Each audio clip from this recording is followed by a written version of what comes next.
Okay, ayan. So, nasa math part na pa tayo. Yung mga gusto umuwi, umuwi na. Tapos balik kayo mamaya, okay? Pag tapos ng mathematics. Diyos ko, Lord. Guide me, okay? Question number 41. A recipe calls for 2 cups of flour, of milk pala, for every 7 cups of flour. A chef will use 28 cups of flour. How many cups of milk must he have? So, this is a question on ratio, okay, and proportion, okay? So, ganito yon. Paano ba yung ratio and proportion? Meron tayo dito, x is to y is equal to x is to y, okay? So, for example, ang ating x is 2 male, okay? Is 2. Ang y natin is 3 female. So, ang tanong daw, ilang male for every female, okay? So, ang sagot natin doon is ilan? You have ganito yung ginagawa dyan. Hanapin nyo muna yung numbers na mayroong kapartner. So, di ba may mga numbers tayo doon sa loob? Ang tawag natin sa numbers na nasa loob ay means. Okay? And then, yung numbers doon sa labas, ang tawag naman natin ay extremes. Tapos, hanapin nyo anong numbers yung mayroong kapartner. Yung mga means ba or yung extremes. Ang rule natin pag ganon, you multiply the means and then you divide it by the remaining number na walang kapartner.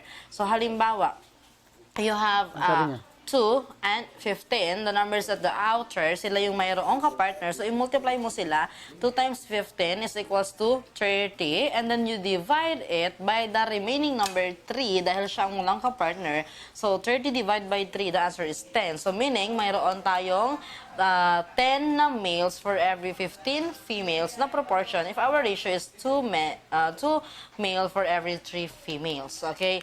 Ganito naman yung tinatanong sa atin kanina. Ang sabi dyan, for every 2 daw na cups of milk, kailangan natin ng 7 cups of flour, okay? And then, sabi niya, kung mayroon daw tayo yung 28 cups of flour, anong gagawin natin, okay? Ilang milk, cups of milk ang kailangan natin. Ganito yon. You have your numbers sa outer, sila ang mayroong kapartner. You have the numbers 2 and 28. So, multiply mo lang sila. 2 times 28 is equal to 56. And then, you divide it by the remaining number na walang kapartner. Anong number ang walang kapartner? The number 7. So, 56 divided by 7, the answer is 8. So, meaning, for every 2 cups of milk, we need 7 cups of flour. For every 8 cups of milk, you will need 28 cups of flour. So, the answer is 8 cups of milk. Okay, next one. A Toyota car traveling at a rate of 70 kilometers per hour leaves the house 2 hours after Kia car has left and overtakes it in 5 hours. At what rate was the Kia car traveling? Okay, ganito yan. Look at this. Si Toyota car, nag-travel siya ng rate na 70 kilometers per hour. Okay, 70 kilometers per hour. And after 5 hours, nandun daw siya sa 350 kilometers. Okay, nasa 350 kilometers na siya. Kasi nga, bawat hour, so 70, so first hour, 70, second hour, 140, third hour, 210, fourth hour, 280, and fifth hour, 350. Kaya siya naging 350 kilometers after 5 hours. Yun nga lang, si Kia car, na-reach din daw niya ang 350 kilometers na yon.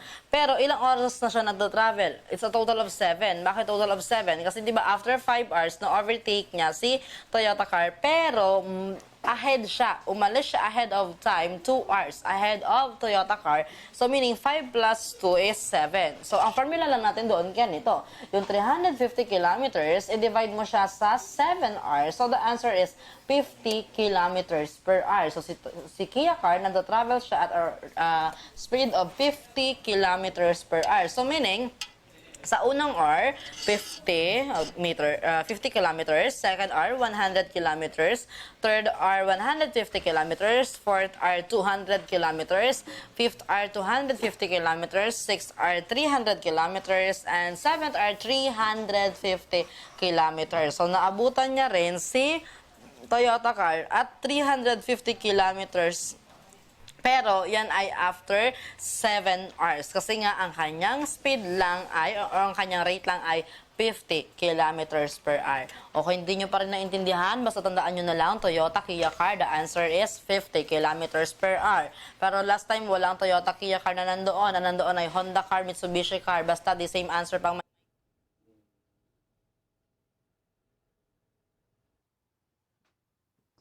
my car, you answer 50 kilometers per hour. Naintindihan? Okay, next question. Mr. Lazarte had incurred the following expenses in his trips to the Mindanao Island. So, 3,200, 2,500, and 1,500. What percent of this total monthly budget of 40,000 did he spend for his trip? So, ganito lang yung gagawin ninyo doon.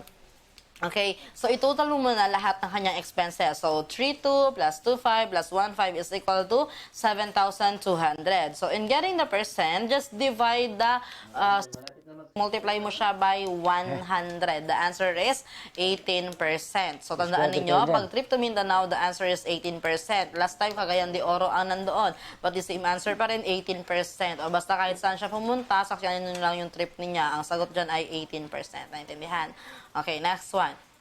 What measure of central tendency can best describe the size of t-shirts commonly worn by teenagers? You have here the keyword, t-shirts commonly worn, okay? Pag sinabi natin measures of central tendency, di ba mayroon tayong tatlo? We have your mean, median, and mode. Anong tawag natin sa most frequently occurring number or score? That is your mode, okay? Ang sa middle naman, ang tawag dyan, or the average is your yung nasa middle, most score, ang tawag dyan ay si median. At si average naman, ang tawag natin dyan ay si mean. Okay, na ang tinatanong sa atin doon kanina, ano daw yung gagamitin mo na measure ng central tendency kung gusto mong malaman yung t-shirt na commonly worn. So, pag sinabi natin commonly worn, that is most frequently occurring. Okay, so therefore, the answer is mode. Okay, mode because it is the most frequent size na ginagamit ng mga teenagers. Okay, next question.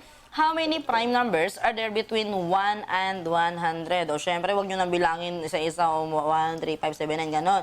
O, ganito yun. Ito yung mga prime numbers ninyo. Okay, so you have 2, 3, 5, etc. Basta tandaan nyo na lang, okay? Mayroon tayong 25 prime numbers from 1 to 100. Hindi mo isasama si 1 because 1 is a special number. So basically, your prime number starts with 2, 3, 5. Basta sinabi natin yung prime number, wala siyang ibang factor maliban sa kanyang sarili, okay? Yun lang yung kanyang factor. So, ang prime numbers natin ay ilan lahat? 25 from 1 to 100. Okay, next one. Find the least common multiple of 5, 2, and 7. Okay, so ganito yun guys. Mas sinabi natin least common multiple, okay? Pag minultiply mo yung mga numbers na yan, ay yun yung lalabas. Okay, so ang pwede lang dyan, we have the word numbers 5, 2, and 7, okay? Syempre, hindi pwede yung 35. Okay, hindi pwede yung 35 dahil hindi siya applicable kay 2. So, tanggalin mo na si A, okay? And then, si 15, hindi din siya applicable kasi nga, hindi din siya pwedeng i-divide kay 2. So, ang matitira sa inyo ay 70 and 140. Actually, pareho naman silang multiple, okay? Ng 5, 2, and 7. Yun nga lang, ang hinahanap natin ay yung list. List na pinaka pwedeng magiging product pag minultiply mo yung tatlong na yan. Okay? O ginagamit yung tatlong numbers na yan. So, ang sagot ninyo ay 70 kasi mas maliit si 70 kay 140. Okay? So, pag sinabi natin 70 divided by 5, so applicable yon. 70 divided by 2, applicable yon. 70 divided by 7, applicable yon. Okay? So, the answer is 70. Next one, what percent of 75 is 15? So, paano nga kinukompute yung percent? Si maliit, i-divide nyo kay malaki times 100. Si maliit, i-divide nyo kay malaki times 100. So, you have 15 divided by 75. The answer is 0.2. Okay? 15 divided by 75. The answer is 0.2. Siyempre, times 100. The answer is 20%. Okay? The answer is 20%. Among the given decimals, which is equivalent to 9%. Okay? So, ganito naman yun. Mas sinabi naman natin decimals, okay? So, madali lang siya. To convert percent to decimal, just divide it by 100, okay? I-divide mo lang siya by 100. So, 9% into decimal is 9 divided by 100. The answer is equal to 0.09. The answer is 0.09, okay? Next one, the sum of 3 consecutive integers is 1, 2, 3. What are the integers? Okay. Pag sinabi kasi natin consecutive, kailangan magkasunod. So, hindi na pwede si A at si D. Kasi nga, hindi naman sila sunod-sunod. Okay. So, ano lang daw ang pwede? You have letter B and letter C. At saan dyan ang magtutotal ng 123. O, try nyo yung letter B. 40 plus 41 plus 42. The answer is 123. Okay, pero pag tinry nyo ang letter C, 39 plus 40 plus 41, ang sagot ay 120. So, ano ang mayroong sum na 123? The answer is letter B. The answer is letter B. Okay, 40, 41, and 42 are the three consecutive integers which is yung sum niya ay 123. Okay, next one. The island of Luzon is estimated to be 100,000 square kilometers. In exponential form, it can be expressed as, okay, so ganito yun, 10 raised to the 6th power is equal to 1 million. Okay, so hindi pwede yung letter A and letter D. So, ang matitira lang ay letter B at letter C. Okay. Ang tanong kasi sa atin ay 100,000. So, ilang zeros ang mayroon tayo? You have 5. So, the answer is 10 raised to 5. Actually, ganito yung technique. Bilangin nyo lang kung ilang zero ang mayroon. Okay? So, bilangin nyo lang kung ilang zero yung mayroon. So, you have 5. So, erase mo siya doon. 10 raised to 5. Okay. What number must be subtracted from both numerator and denominator of the fraction 11 over 23 to give a fraction whose value is 2 over 5 or 2/5? Okay, ganito yun guys. Ang sagot dyan ay 3. Pero syempre, para maniwala kayo na 3, i-try natin. Okay, bakit nga ba 3? Ito yun, di ba? 11 over 23. 11 minus 3 is equal to 8. Okay? And 23 minus 3 is equal to 20. So, you have 8 over 20. Pero para ma-simplify mo siya, ano ba yung pwedeng i-divide sa kanila pareho? Pwede mo siyang i-divide by 4. O, 8 divided by 4, the answer is 2. And 20 divided by 4, the answer is 5. So, ang simplified form niya ay 2/5. So, tama ba ang value niya 2/5? Yeah. So, the answer is, the number is 3. Letter D. Ay, simplify. O, ganito yun, guys. Simplify. 3x minus 9 over x squared minus 9. So, you have there, o, tingin na kayo dyan sa inyong screen, 3x minus 9. I-factor muna natin sila. Ano ang mga factors ng 3x minus 9? Ang factors niya ay x minus 3, okay, and the other one is 3. Okay, x minus 3 and the other one is 3. And then sabi dyan, divided by x squared minus 9. Ano naman ang factors ng x squared minus 9? Dalawang factor niya, x minus 3 and x plus 3. Okay? X minus 3 over x plus 3. So, anong next step natin na gagawin? Since pareho tayo mayroong x minus 3, ang gagawin mo, tanggalin mo na siya. Okay? Cancel mo na siya. So, ang matitira na lang doon ay 3 over x plus 3. So, the correct answer is letter B. 3 over x plus 3. Okay, next one. Simplify. Okay, 53 is simplify. So, we have here an equation. Okay, so, ayan. Ang technique natin dyan, i-copy nyo lang siya sa inyong calculator. Di ba kung tutuusin, kailangan gamitan mo siya ng PEMDAS, parenthesis, exponent, multiplication, division, addition, and subtraction. Pero minsan pag ganun kasi, nalilito-lito pa tayo, di ba, kung anong unahin natin. Okay? So, ganito na lang gawin ninyo. I-copy nyo lang sa inyong calculator. Okay? Kung ano ang nakikita nyo sa screen, dapat ganyan din ang laman ng inyong calculator. So, since allowed naman ang calculator ninyo, i-maximize yun na. Sige, go, input nyo muna. 5 minus 2 minus 4 minus 4. Okay. So, na-copy na ba sa calcu?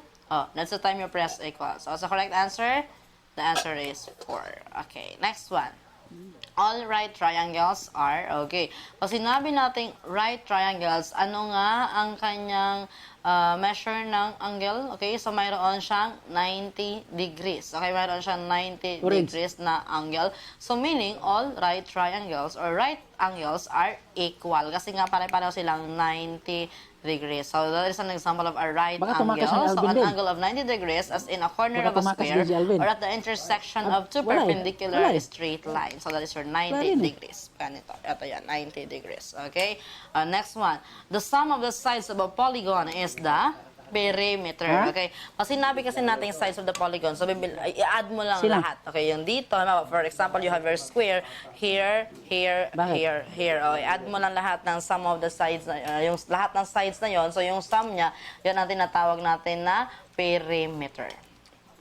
Okay? So, next one. The altitude of a triangle is 5 meters. meters and the base is 20 meters, what is the area of a triangle? So, madali lang yan, guys. Okay, ganito yon. Ano ang formula natin in finding the area of a triangle? 1/2 base times height. 1/2 base times height. Ano ang given dyan sa inyo na measure ng kanyang base? You have 20 and the height is 5. Okay, so 1/2 base times height. So you have 20 times 5. 20 times 5 is 100. Okay, 20 times 5 is 100. Ano ang 1/2 ng 100? The answer is 50 square meters. Mali yan nasa na kared. Okay, basta lagay nyo lang dyan, 50 square meters. So, okay, maniwala sa lahat ng pumupula ha. 50 square meters. The answer is letter A. Okay? And, okay, number 57. The measure of an angle is 25 more than its supplement. What is the measure of the larger angle? Okay, so ganito yun. Pag sinabi natin supplement, okay, I on this. Supplement, that is letter S. Diretso mo lang yan ng konti. You have 180. Okay? Pero pag sinabi naman natin complement, complementary angle, that is letter C. Baba mo na ng konti, you have 90. Okay? So, yan ang value ng inyong mga angles. Okay? Pagka-supplement, 180. Okay? Pag-complement, 90. Okay? So, yan ang kanyang value. Now, ang tanong kasi sa atin dyan, an angle is 25 more than its supplement. Find the measure of the larger angle. So, supplement, ang gagamitin natin ay yung 180. Okay? So, ganito yun. So, smaller angle is represented by X plus your larger angle daw is 25 more than. So, that is represented by X plus 25. Its supplement, ang supplement ay 180. So, you have the equation, x plus 25 is equal to 180. X plus x ilan? 2x. Pag x times x, yun yung x squared, okay? X plus x is 2x plus 25 is equal to 180. Okay, anong next step natin? We have to transpose. So, paano yan ito transpose? 2x is equal to 180 minus 25. 2x is equal to 180 minus 25. 155. Anong gagawin natin dito? Over 2 over 2. Bakit tayo nag-over 2? Para matanggal natin si 2 and 2. Pwede na i-cancel, diba? So, kinancel natin. X is equal to 155 divided by 2. The answer is 77.5. But, that is the measure of the smaller angle. Ang tinatanong sa atin, measure ng larger angle. So, pag larger angle niyan, that is simply 77.5 plus 25. So, the correct answer is 102.5 degrees. The correct answer is 102.5 degrees. Okay, next one. If a die is rolled, what is the probability of getting a number divisible by 2?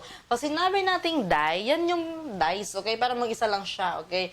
Die. If you roll a die, what is the probability that you will get a number divisible by 2? Okay. Now, every roll ng die, ang chance na mayroong lalabas na number is 1 out of 6 or 1 over 6. Pero ang sabi dyan, described by 2 or divisible by 2. Ano ba yung mga numbers na divisible by 2? You have numbers 2, 4, and 6. 2, 4, and 6. So, meaning, out of 6 numbers, ang pwedeng lumabas ay 3. So, 3 out of 6. The answer is simplified 1/2. Okay? Next one, in how many ways can 5 words be seated in a row of 5 seats? So, ganito yan. Pag ang question sa inyo is, in how many ways, in how many unique ways, in how many order, in a round table, that is a question on permutation. So, that is simply your 5 times 4 times 3 times 2 times 1. The answer is 720.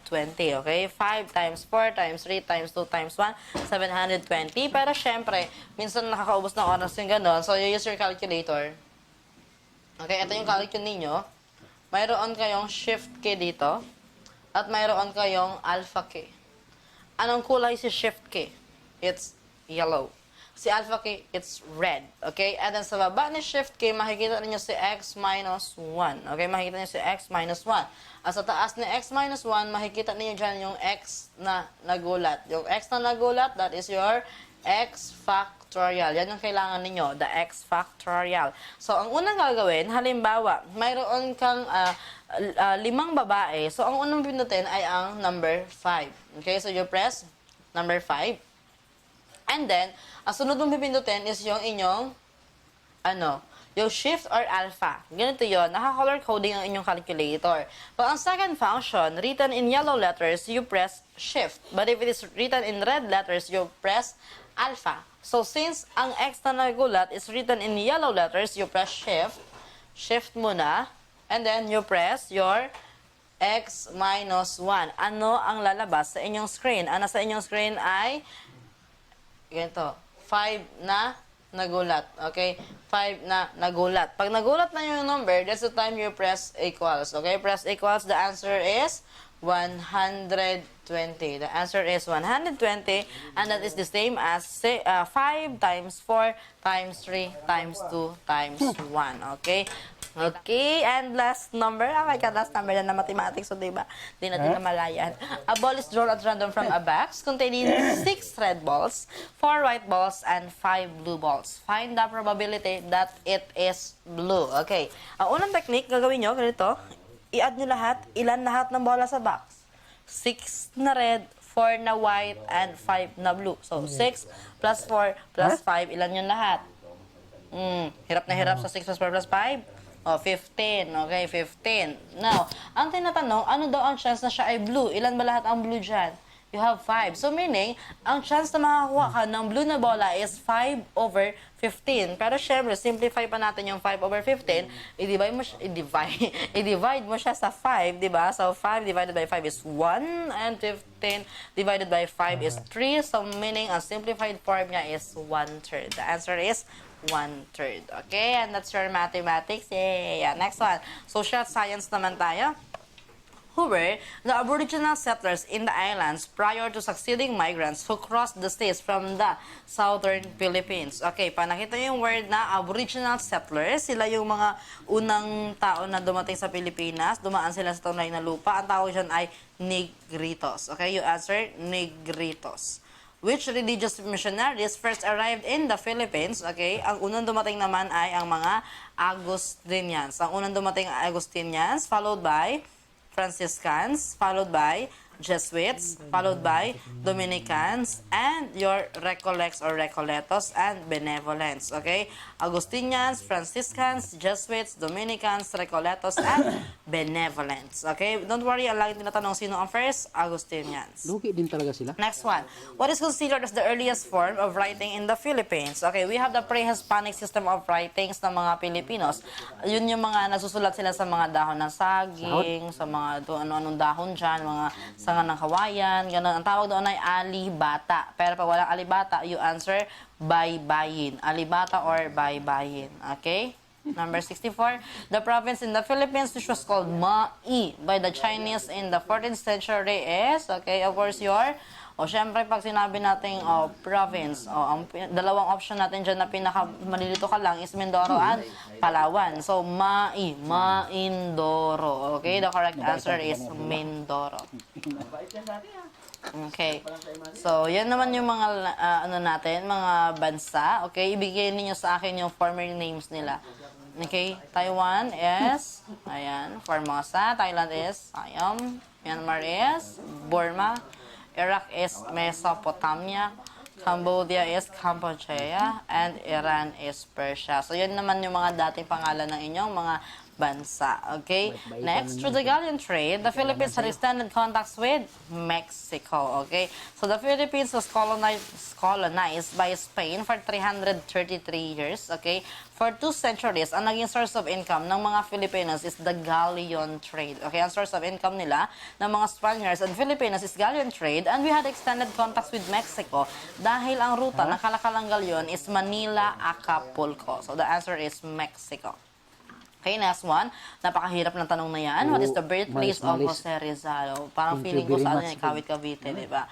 O, ano sagot ninyo? It's Calamba, Laguna. O, sino ba naman hindi nakakaalam ng sagot sa tanong na yan? Okay, it's Calamba, Laguna. Kailan siya pinanganak? June 19, 1861. Okay, June 19, 1861. Okay, next one. Who was the first editor of La Solidaridad and the orator of the Reform Movement? So the great orator of the Reform Movement is Graciano Lopez Haina. Okay? Ang first editor ng La Solidaridad is Graciano Lopez Haina. Pero last time, ang tinanong is, sino daw ang second editor ng La Solidaridad? You answer Marcelo H. Del Pilar. Okay? Pag tinanong sa inyo, sino yung first? You answer Graciano Lopez Haina. Pero pag tinanong sa inyo, sino yung last? You answer Marcelo H. Del Pilar. Okay, next one. Who was the literary figure known as Joseng Sisiw? Okay, Joseng Sisiw is Jose de la Cruz. So, ito lang nakakalito dyan. Pag Joseng Batute, you answer Jose Corazon de Jesus. Okay, Batute, Jose Corazon de Jesus, de la Cruz, Joseng Sisiw. Ma-practice tayo. So, these are some of your pen names. Okay, di masalang is? Oh, very good. Jose Rizal. Di Masilaw is? Siya ang naglagay ng... Emilio Jacinto. Taga-Ilog is? Antonio Luna. Bini is? Napakahirap na tanong na yan. Bini is Apolinario Mabini. Laong-laan is? Jose Rizal. Joseng Sisiw is? Jose de la Cruz. Laridel. Marcelo del Pilar.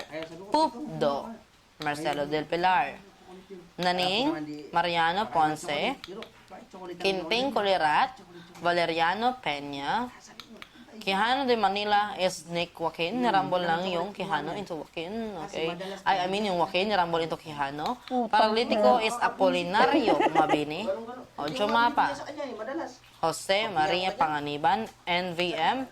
Nestor Vicente Madali Gonzales. Okay? The happiest boy in the world. That was by NVM Gonzales. Dolores Manapat. Marcelo Del Pilar.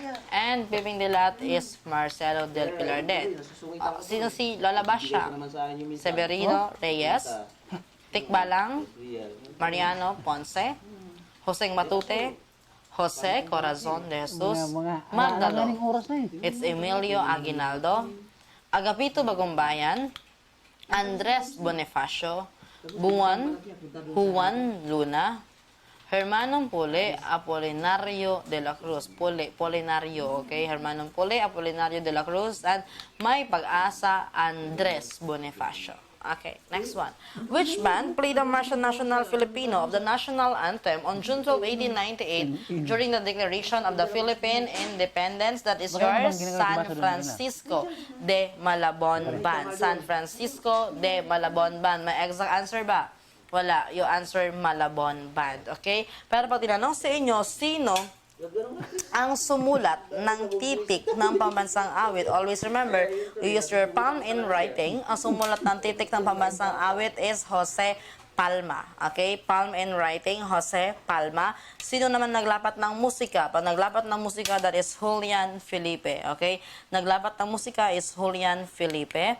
Okay, so that's Malabon Band. 70, which Spanish policy provided the resettlement of Filipino communities to form town centers of cabecera. So yung tawag natin doon sa town center, it's your cabecera. Pero yung resettlement ng mga Filipinos or yung paglipat ng mga Filipinos in town centers called cabecera ay tinatawag nating reduction. Okay, town center, it's cabecera.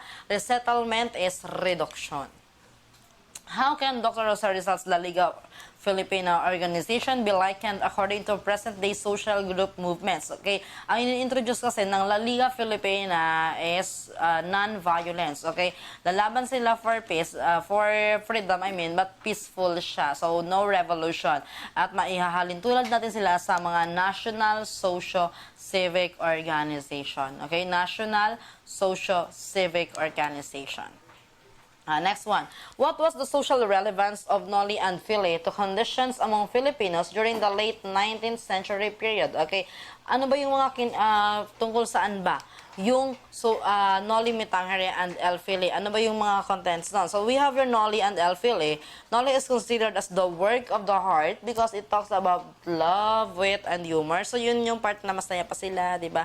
So medyo chill lang. And then, pag sinabi mo el fili, it is the work of the mind. It talks about mystery, revenge, sorrow, okay? So work of the heart, noli me tangere, and work of the mind is L-Phili. Pero tungkol saan ba, okay? Ano ba yung dinidiscuss ng L-Phili at No Limitang Hirid? Diniscuss niya yung civil oppression na ginawa ng mga mananakop sa mga native Filipinos, okay? Yung ginawa nila sa ating lipunan. So the answer is letter D, human civil oppression of native Filipinos. The stage actress who brought fame to her country through her international awards for her stage performance was, sino nga ang recognized for his international recognition? The answer is Lea Salonga. Okay, Lea Salonga. Art is the product of man's need to express himself with high degree of sensitivity towards his environment, who is the painter of fisher folks and farmers of his hometown in Rizal. Ang tinatanong sa atin ay painter ng fisher folks and farmers. Ang unang pumapasok sa isip natin pag ganyan is Fernando Amorsolo. But Fernando Amorsolo is from Pacom, Manila. Ang tinatanong is from Rizal. So you answer Carlos V. Francisco, or also known as Carlos Botong Francisco. Okay, next one, which enacted by the U.S. Congress in 1916, established a bicameral legislature in the Philippines with the senator as the upper house and House of Representatives as the lower house to be composed of elected Filipinos. Okay, ano daw ang nag-establish ng bicameral legislature? Bicameral legislature or bicameralism means the division of the legislative department into upper house and lower house. Okay, your Philippine legislative law that is responsible for the enrollment of a bill into a law. Okay, your Cooper Act is responsible for the establishment of the civil government in the Philippines. Your McKinley Law is your Tariff Act, so nag-impose sila ng 50% tariff on imported goods. And your Jones Law is your Philippine Autonomy Act. Yan ang nag-grant ng sovereignty sa Philippines at yan ang nag-establish ng bicameral legislature in the Philippines. So the answer is Jones Law. Okay, so we have your three branches of the government. We have executive, legislative, and judiciary. What is the lawmaking body? Legislative. What is the implementing body? Executive. What is the interpreting body? Judiciary. Okay, next one. Which power of the state enables it to impose a charge of burden upon persons, property, or property of rights for the use and support of the government in its discharge of appropriate function? So we have three powers of the state. We have your police power, power of eminent domain, and power of taxation.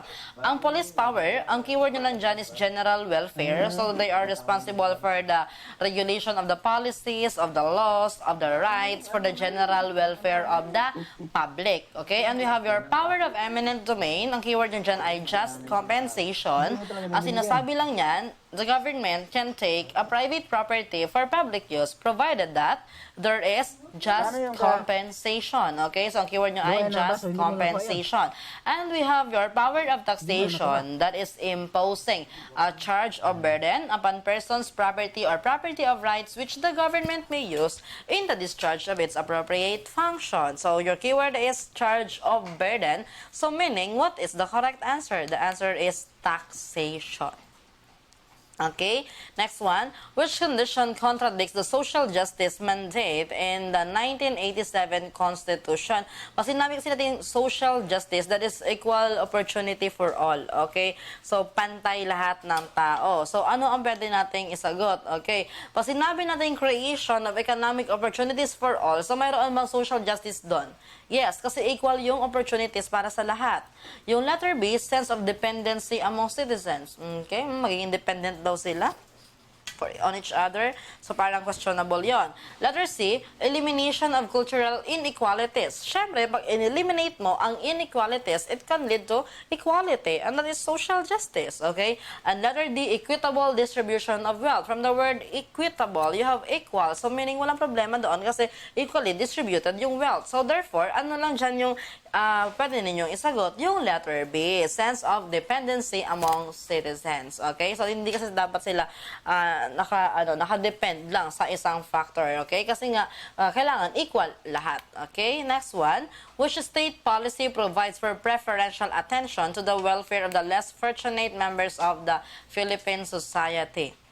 Okay, so binibigyan daw ng attention yung kapakanan ng mga yung less fortunate. Okay, so ang tawag doon ay social justice. Okay, 79, the right invoked in the writ of habeas data is ganito yun. Pag sinabi ko, you bring me the information, it is writ of habeas data.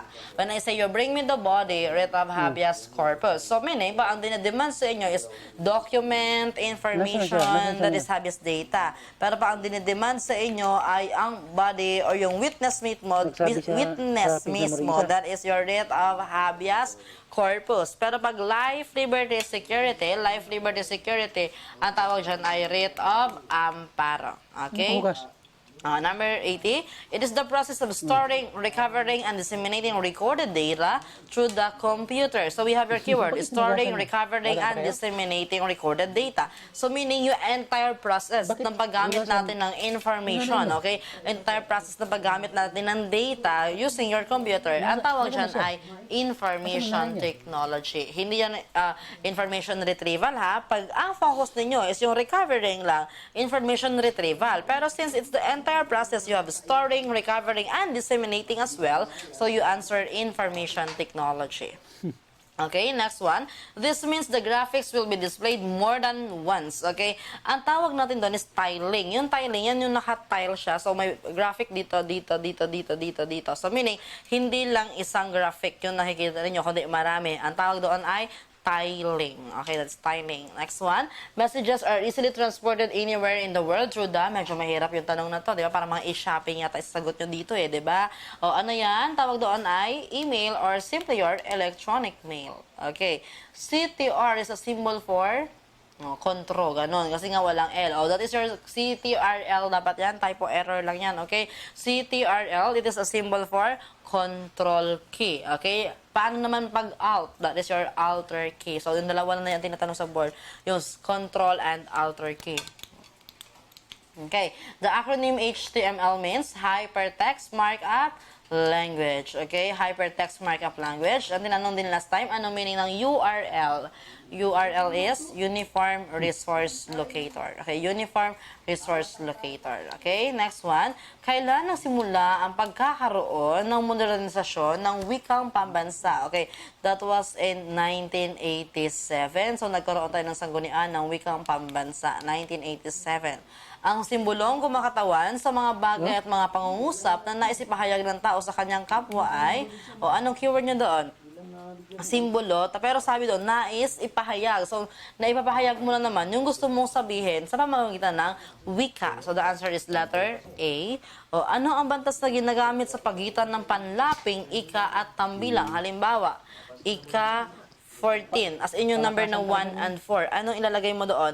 Mayroon dapat gitling, ika, tapos gitling 14. Tandaan ninyo, pagkatapos ng ika, ang kasunod niya ay yung tambilang mismo or yung mga numbers na written as 1 and 4, okay? So, yan ay gitling. Okay? Pinakapayak na anyo ng salita na walang kahalong panlapi, yan ay salitang ugat. Okay? Salitang ugat. So, ang tawag sa mga dinudugtong sa salitang ugat ay panlapi, or in short, salita ugat is your root word, okay? Next one, tumutok ito sa bilang ng pantig sa bawat taludtod ng tula, okay? Ang bilang ng bawat pantig, kumbaga sa English, yan yung inyong meter, okay? So, ang tawag dyan ay sukat. Kasi nga, di ba, bilang, so yan ay sukat. Yung tugma naman, yan yung rhyme, okay? Tugma is the rhyme. Okay? Ang mga salitang tanaw, aliw, kamay, reyna, ay mga halimbawa ng, hindi yan reyna ha, reyna, ay mga halimbawa ng diptongo. Ano nga ulit ang diptongo? Ang diptongo ay yung mga aw, iw, iw, o, ay, oy, oy. Isang patinig at isang malapatinig na binibigkas sa isang pantig. Ang tawag doon ay diptongo. Ano nga ulit ang cluster? Ang cluster naman ay magkasunod na katinig, kambal katinig, pero kailangan binibigkas din sila sa iisang pantig. So, the answer is diptongo. Uri ng pangatnig na ginagamit sa pagpili, pagbubukod at pagtatangi, napakahirap ng tanong na yan. Di ba? Walang keyword, okay? O sabi doon, pagpili, pagbubukod at pagtatangi. So, syempre, obviously, your answer is pangatnig na pamukod. Okay? Pangatnig na pamukod. Yung paninsay, yan yung mga pangatnig na panalungat, tulad ng mga ngunit, datapwa, bagamat, okay? So, yun ay mga paninsay. O, yan na naman ang hindi familiar sa inyo. So, the answer is letter A, pamukod. Okay, sa pangungusap na, malakas ang boses mo. Ang salitang malakas ay isang pang-uri dahil inilalarawan niya kung ano daw ang boses. Ano daw ang boses? Malakas. Okay, so yan ay pang-uri. O, Tagalogin nyo yung mga sumusunod. Ano sa Tagalog ang noun? Ang pangalan. Pronoun. Panghalip. Preposition. Pangamuti na kayo sa preposition. Anong preposition? Pang-ukol. Anong verb? Pandiwa. Adverb. Pang-abay. Adjective. Pang-uri. Conjunction. Pangatnig. An interjection. Pantusok. Okay, charot lang. Injection yun. Anong interjection? That is your pandamdam. Okay, pandamdam. So, yun yung mga bahagi ng pananalita or mga parts of speech. Since ang nandito ay dinidescribe niya, so pag descriptive, okay, ay tinatawag na panlarawan or pang-uri. Sa anong bahagi ng pananaliksik matatagpuan ng mga lugar at babasahin ang pagkukunan ng mga literature at pag-aaral? Mahihirapan talaga kayo sa mga question na ganyan kapag hindi kayo tumulong sa paggawa ng inyong thesis, okay? Pero kung tumulong kayo, kaya nyo sagutan yung mga questions regarding this, okay? Now, ano ba ang saan ba natin makikita yung mga related studies daw and literature that is in your chapter 2. So, the answer is Kabanata 2. Okay, now, ibibigay ko sa inyo yung mga bahagi ng inyong pananaliksik or research paper and then you tell me what chapter is this. Problema? Saan yan makikita? Okay, chapter 1. Conclusion. Chapter 5.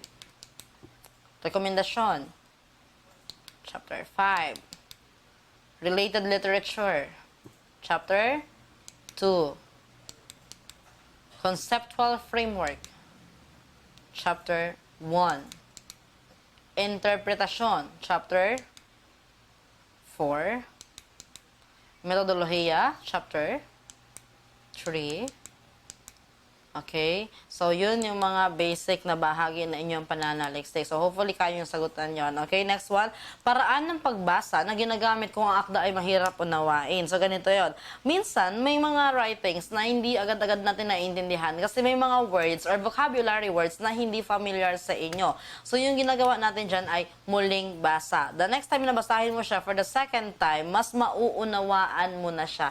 Kaya siya tinatawag na muling basa kasi nga, ginagamit mo yon kung siya ay mahirap unawain. Okay? And then number 95, ito ay pagbasa ng pansamantala o di palagian. Ginagamit ito kung nais lang magpalipas ng oras. Okay? So, ang tawag dyan ay casual na pagbasa. Bakit siya naging casual? Kasi nga, kung kailan mo lang gusto, saka ka lang magbabasa. Okay? Pero kapag yung pagbabasa mo, intensibo as in malalim, ang tawag doon ay masusi. Masusi. Okay? Pero kapag trip mo lang, okay, o di palagian, ang tawag dyan ay casual. Next one, anong paraan ng pagkuha ng balangkas ang ginagamitan ng sunod-sunod na tatlong tuldok para ipakita na may mga bahaging hindi na sinipi sa talata? So, minsan, may mga may mga parts tayo na nililift from other references and then, nilagyan mo na lang ng tatlong tuldok, okay? So, ibig sabihin nun, may karugtong pa siya pero hindi mo na kinapi. Anong tawag doon?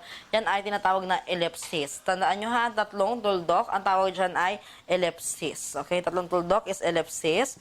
Next one, saan kabilang o uri ng tayutay ang pahayag na kapalaran, huwag ka sanang mailap? Yun ay halimbawa na pagtawag or in English, apostrophe. Kasi yung kapalaran, yung destiny, tinatawag mo siya, but it cannot answer you. So, it is non-existing, it cannot answer you, that is your apostrophe. Anong tawag natin doon sa Sabihin niyo sa akin kung anong uri ng tayutay yung sumusunod.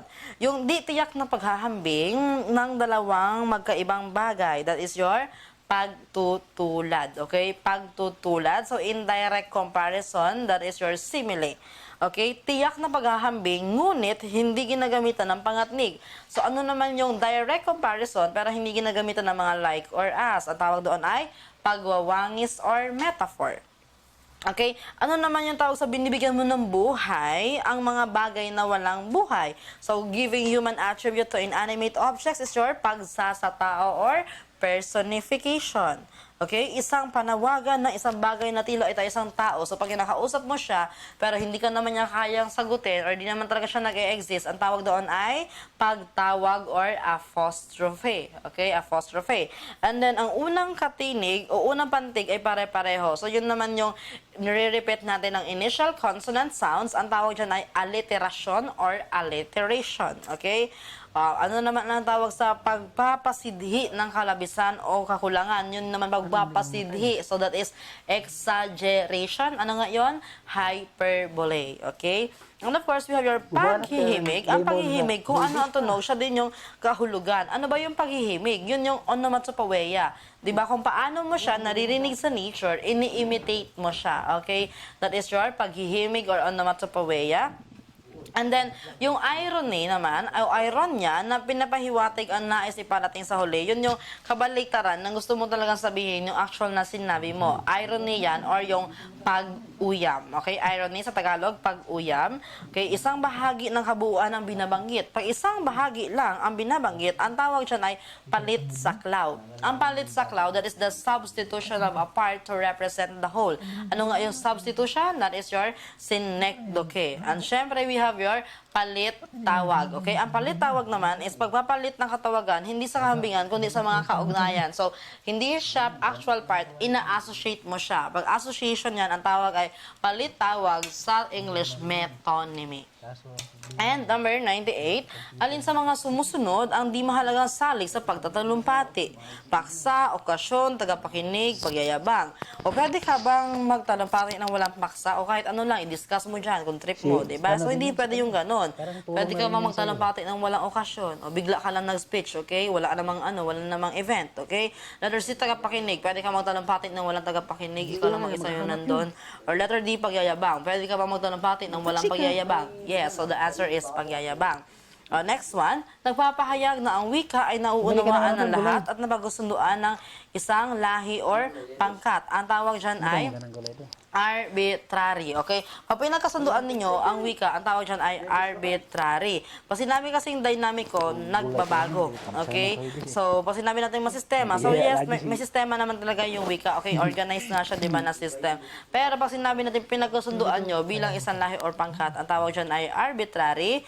And last number, he is known as the man of the masses. Sino ang man of the masses? That is... Sino ang man of the masses?